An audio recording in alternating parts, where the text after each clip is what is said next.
Einstein मरने के बाद इनके दिमाग को निकाल लिया गया और 20 साल तक एक ही जार में रखा। क्यों? मरते वक्त आइंस्टीन ने एक नर्स को कुछ ऐसा बताया जिससे दुनिया बदल सकती थी। क्या थी वो बात? आइंस्टीन चाहते तो और भी साल जी सकते थे, लेकिन उन्होंने मौत को चुना। क्यों? और आइंस्टीन इतने जीनियस थे कि इनका लिखा हुआ एक पत्र 20 करोड़ 38 लाख रुपए में बिका। ऐसा क्या था उस पत्र में? सब जानेंगे, लेकिन वो बातें जरूर जानेंगे किन बातों ने उन्हें महान बनाया। आइंस्टीन का जन्म मार्च 14, 1879 को जर्मनी में हुआ। जब ये पैदा हुए थे तो इनका सर काफी बड़ा था और डॉक्टर ने इन्हें मानसिक विकलांग तक कह दिया था और कई साल तक ये बोल नहीं पाए। लेकिन एक दिन जब वो अपने पेरेंट के साथ डिनर कर रहे थे तो उन्होंने बोला, the soup is too hot, soup बहुत गर्म है। ये पहले वर्ड्स थे जो आइंस्टीन ने बोले, लेकिन कुछ लोग कहते हैं कि उन्होंने पहला वर्ड्स मिल्च बोला था, जिसका मतलब होता है मिल्क। लेकिन बता दूं, ये दोनों ही बातों का कोई पक्का रिकॉर्ड नहीं है। बड़े हुए तो उन्हें स्कूल भेजा जाने लगा, जहां टीचर्स ने पाया कि वे अपना काम समय पर नहीं करते और जो भी उनसे पूछा जाता है उसका जवाब बिल्कुल अलग देते हैं। इसलिए एक मैथ टीचर ने उन्हें लेजी डॉग बोला। लेकिन आपको बता दूं, सबसे ज्यादा रुचि अगर किसी सब्जेक्ट में उन्हें थी तो वो मैथ ही थी। तो फिर बात उठती है कि मैथ में इंटरेस्ट था तो फिर साइंस में इंटरेस्ट कैसे आया? तो एक दिन उनके पिता ने, जब वो 5 साल के थे, तो उनको कंपास ला कर दिया और वो सिर्फ यही सोचने लगे कि कौन सी ताकत है जो इस कंपास की निडल को स्ट्रेट रखती है। और यहीं से उनका साइंस में दिमाग चलना शुरू हुआ। आइंस्टीन की याददाश्त बहुत कमजोर थी। वो किसी भी नाम को याद नहीं रखते थे और ना ही उनका फोन नंबर। एक दिन जब किसी पत्रकार ने उनका फोन नंबर मांगा तब वो एक डायरी में खोजते नजर आए। तब उस व्यक्ति ने पूछा, आपको अपना फोन नंबर याद नहीं है? तो आइंस्टीन ने कहा, उन चीजों को याद रखने का क्या फायदा जो कहीं लिखी हुई मिल जाती है। और याददाश्त से जुड़ा उनका एक किस्सा बहुत फेमस है।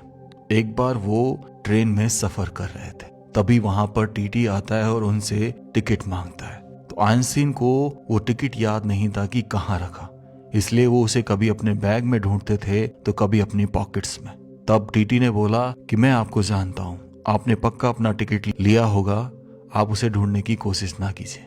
कोई बात नहीं। टीटी आगे चल दिया, लेकिन जैसे ही टीटी आगे चला वो फिर इधर उधर अपनी सीट के नीचे उस टिकट को ढूंढते नजर आए। टीटी वापस लौटा, उन्होंने कहा कि आप चिंतित ना होइए, आपको टिकट दिखाने की कोई जरूरत नहीं है। तब आइंस्टीन ने कहा कि ये बात तो ठीक है, लेकिन अगर मुझे टिकट नहीं मिलेगा तो मुझे कैसे पता चलेगा कि मैं कहाँ जा रहा हूँ?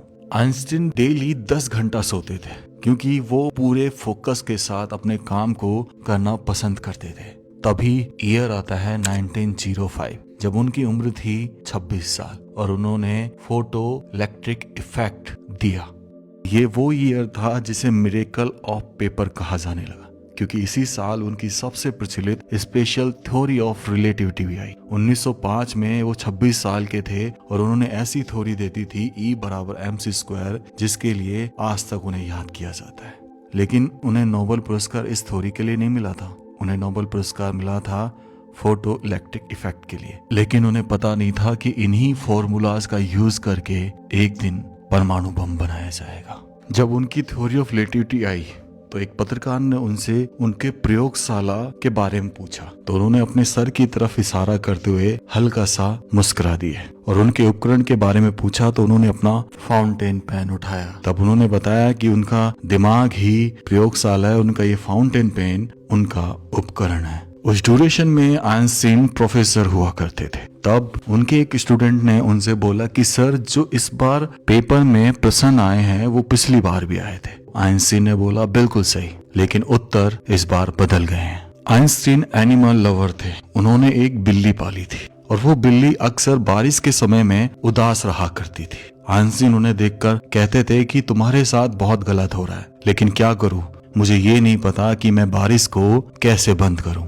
इतने बड़े साइंटिस्ट बनने के बाद भी आइंस्टीन को कभी भी कार चलाना नहीं आया। उन्हें समुद्री यात्रा करना बेहद पसंद था, लेकिन उन्हें कभी तैरना नहीं आता था। आपने अक्सर आइंस्टीन की फोटोज में ये सिगार देखी होगी। उन्हें सिगार पीने का बहुत शौक था। वो इस चीज से इतना प्यार करते थे कि एक बार समुद्री यात्रा करने के दौरान वो बोट से नीचे गिर गए, लेकिन उन्होंने अपनी सिगार को कुछ नहीं होने दिया। आपके फेवरेट साइंटिस्ट कौन थे?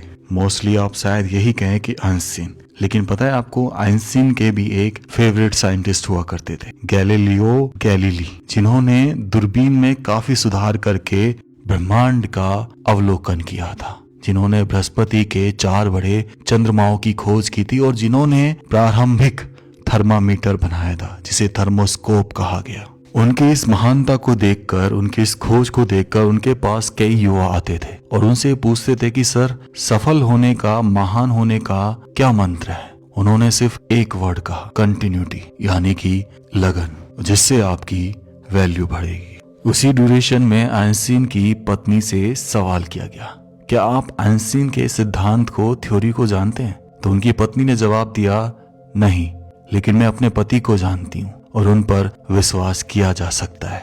आइंस्टीन को कभी भी अपने बाल कटवाने का शौक नहीं था और ना ही उनमें वो कभी कंघी किया करते थे, इसलिए आज जो इनकी हेयर स्टाइल कॉपी करता है उसे जीनियस हेयर स्टाइल कहा जाता है। और 14 मार्च उनके बॉर्न डे को आज भी जीनियस डे के रूप में मनाया जाता है। आइंस्टीन इतने बड़े साइंटिस्ट होने के बाद भी काफी साधारण कपड़े पहनते थे और जुर्राब तो वो कतई नहीं पहनते थे। इसके पीछे एक बहुत बड़ा कारण था, उनकी बचपन में उंगलियां इतनी बड़ी थी कि जुर्राब अक्सर उनसे फट जाया करती थी, इसलिए वो जुर्राब से इरिटेट होने लग गए थे और उन्होंने जुर्राब का त्याग कर दिया। आइंस्टीन से पूछा गया कि सर, तीसरा विश्व युद्ध अगर लड़ा गया तो किससे लड़ा जाएगा?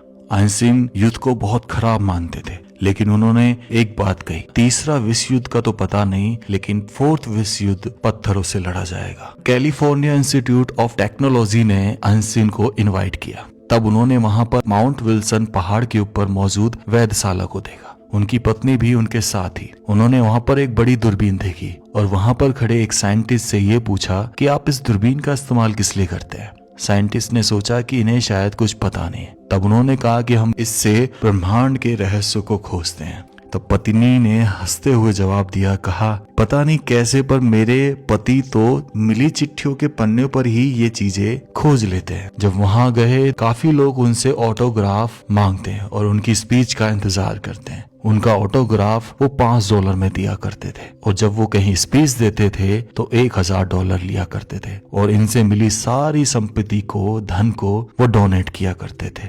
आपने आइंस्टीन की ये फोटो अक्सर देखी होगी जीभ निकालते हुए। एक्चुअल में ये फोटो उनके 72वें जन्मदिन पर ली गई थी, प्रिंसटाउन यूनिवर्सिटी यूएसए के अंदर, और लेने वाले थे आर्थर सेसे, एक फोटोग्राफर। इस ड्यूरेशन में काफी लोग उनसे फोटो मांग रहे थे। वो इतने परेशान हो गए थे कि अचानक उन्होंने एक फोटो के सामने अपनी जीभ निकालते हुए मजाक में फोटो खिंचवा ली। इस फोटो पर आइंस्टीन के सिग्नेचर भी है और इस फोटो को कुछ समय पहले नीलाम किया गया 80 लाख रुपए में।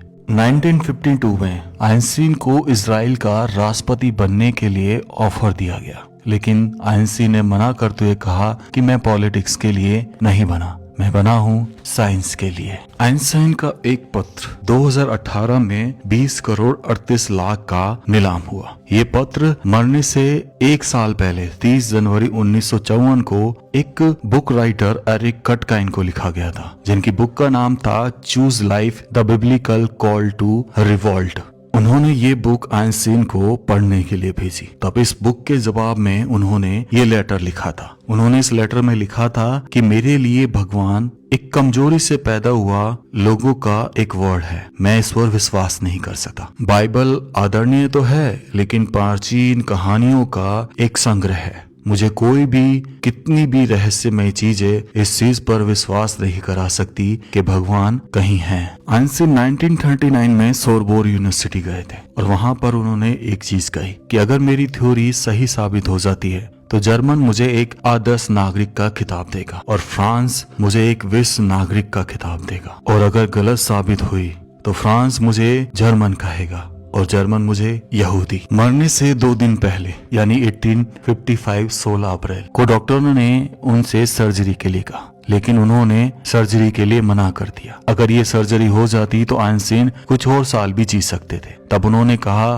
कि मुझे जो करना था मैं कर चुका, अब प्रकृति को अपना काम करने दीजिए। अगले 2 दिन बाद जब वो आखिरी सांसें ले रहे थे तब उस वक्त उनके पास एक नर्स मौजूद थी और उस नर्स से उन्होंने कुछ जर्मनी भाषा में बोला। क्योंकि नर्स को वो जर्मनी भाषा नहीं आती थी इसलिए वो उस भाषा को समझ नहीं पाई। हॉस्पिटल का नाम प्रिंस टाउन हॉस्पिटल था और उनके वर्ड्स हमेशा के लिए खो गए। लेकिन कुछ लोगों का मानना था आइंस्टीन ने उस वक्त यूनिवर्स की इक्वेशन के बारे में कुछ बताया था जिसका कोई रिकॉर्ड या दस्तावेज नहीं मिलता है। मरने के पश्चात डॉक्टर थॉमस हार्वे ने उनका दिमाग उनकी फैमिली के इजाजत के बिना निकाल लिया, जिसके लिए उन्हें नौकरी से निकाल दिया गया। उस दिमाग को उन्होंने 20 साल तक एक जार में रखा और उसकी स्टडी की। तब उन्होंने पाया कि आइंस्टीन के दिमाग में जो सेल्स थे वो एक नॉर्मल व्यक्ति के सेल से कहीं ज्यादा थे, इसलिए वो हमेशा असाधारण सोच रखते थे और सोचते थे।